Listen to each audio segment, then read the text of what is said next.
Good morning friends.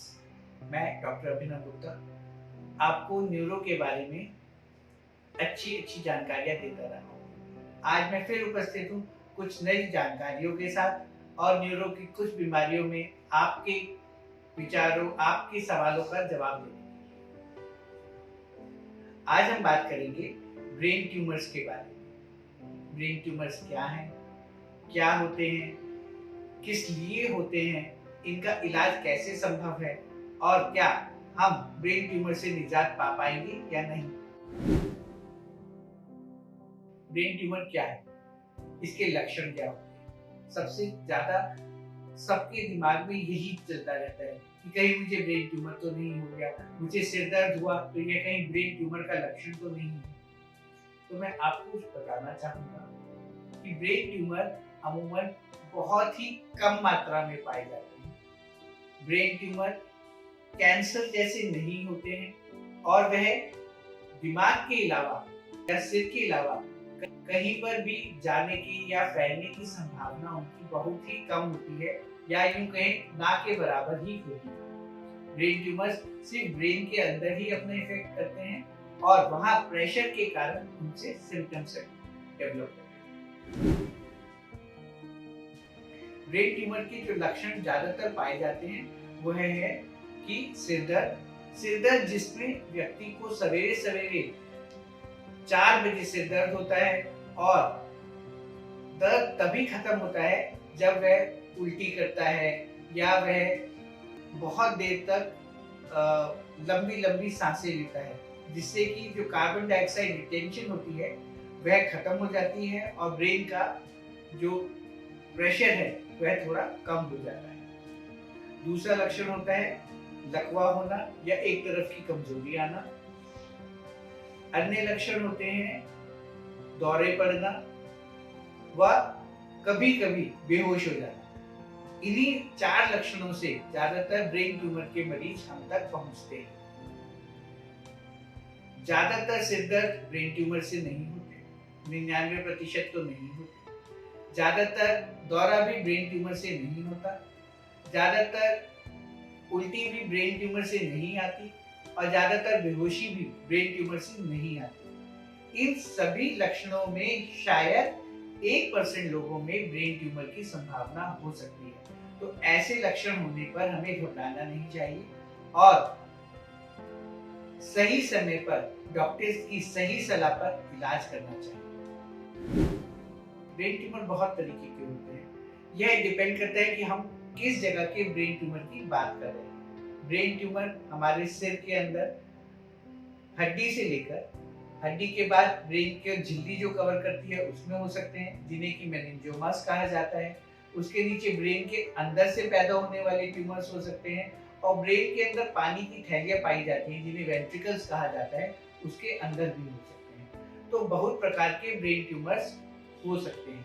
ये depend करता है कि किस स्थान से ये बढ़ रहे हैं, उस स्थान के डिपेंडेंट हम उनका इलाज करते हैं। ब्रेन ट्यूमर होने पर व्यक्ति को घबराना नहीं चाहिए। ज्यादातर ब्रेन ट्यूमर जिसमें कि जो कि ब्रेन के बाहर से डेवलप होते हैं या ब्रेन के बिल्कुल अंदर वेंट्रिकल में डेवलप होते हैं, उन सब का इलाज ऑपरेशन के द्वारा संभव है।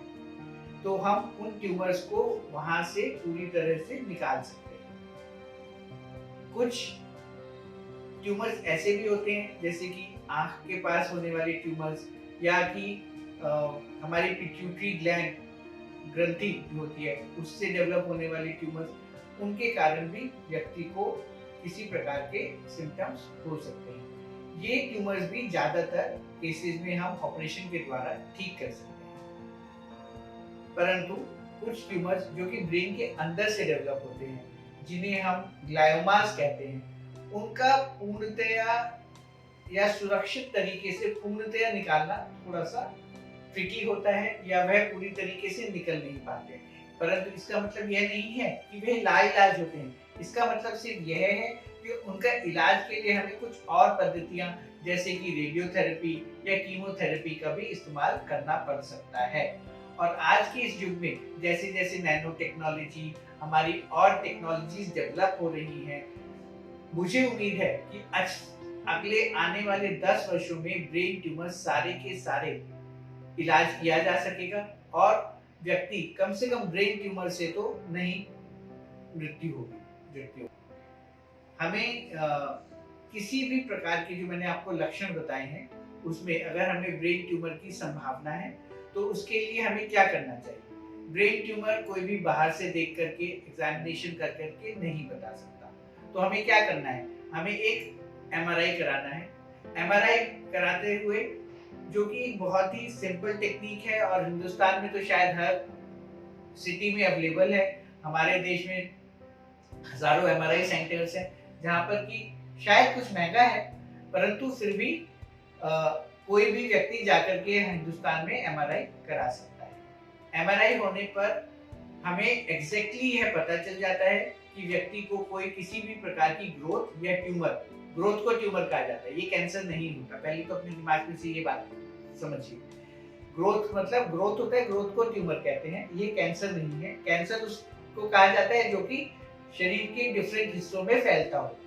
तो ब्रेन में हम ये कहें कि ब्रेन में इटसेल्फ, ब्रेन के अंदर से कैंसर्स नहीं होते, बहुत ही रेयरली होते हैं।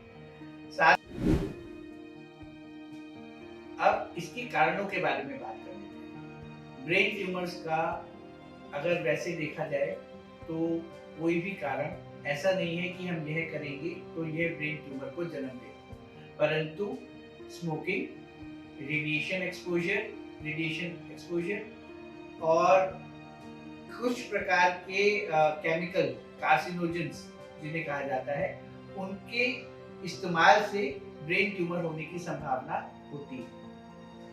किसी और शरीर के किसी और अंग से भी ब्रेन में कुछ ट्यूमर्स आ सकते हैं, जो कि और किसी अंग के कैंसर ब्रेन में आ सकते हैं। तो हमें प्रिकॉशन लेने के लिए तो यही है कि हम स्मोकिंग ना करें, अल्कोहल का इस्तेमाल ना करें और कोई भी कार्सिनोजेनिक जो सब्सटेंसेस हैं उन सब का इस्तेमाल ना करें या उनसे दूर रहें। यही थोड़ी सी चीजें हैं जो कि ब्रेन में ट्यूमर्स को डेवलप कर सकती हैं। कुछ लोगों में यह ट्यूमर बहुत बड़ी चोट लगने के कारण भी हो जाते हैं। सिर पर अगर कोई बचपन में चोट लगी होती है तो किसी व्यक्ति में, बहुत कम है, रेयर है, परंतु हो सकते हैं, तो उस जगह पर चोट लगने की जगह पर भी कभी कभी जो सेल्स होते हैं वो अपना कैरेक्टर चेंज कर देते हैं और वो ट्यूमरोजेनिक हो जाते हैं।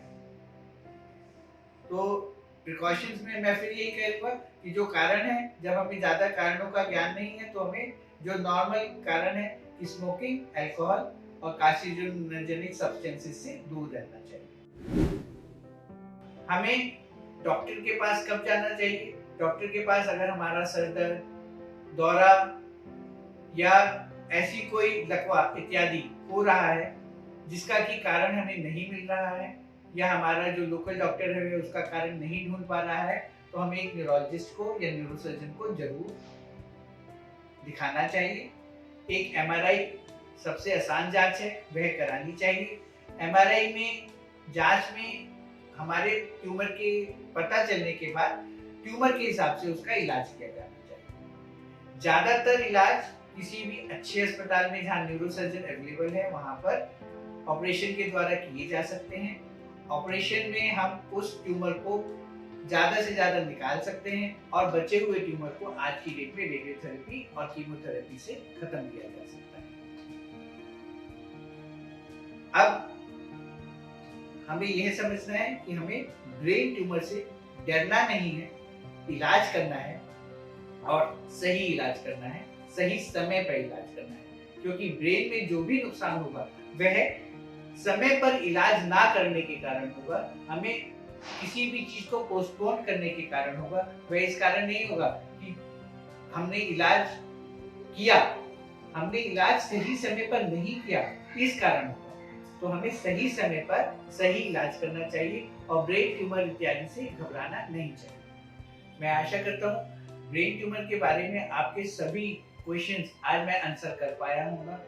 आपको पता चल गया होगा कि ब्रेन ट्यूमर्स किस प्रकार कैंसर नहीं होते, यह अन्य हिस्सों में नहीं फैलते।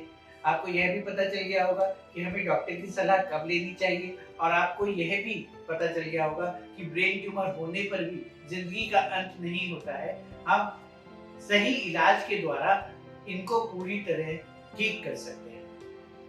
इसी प्रकार की और जानकारी के लिए आप जुड़े रहिए हमारे चैनल निरोग के साथ। धन्यवाद।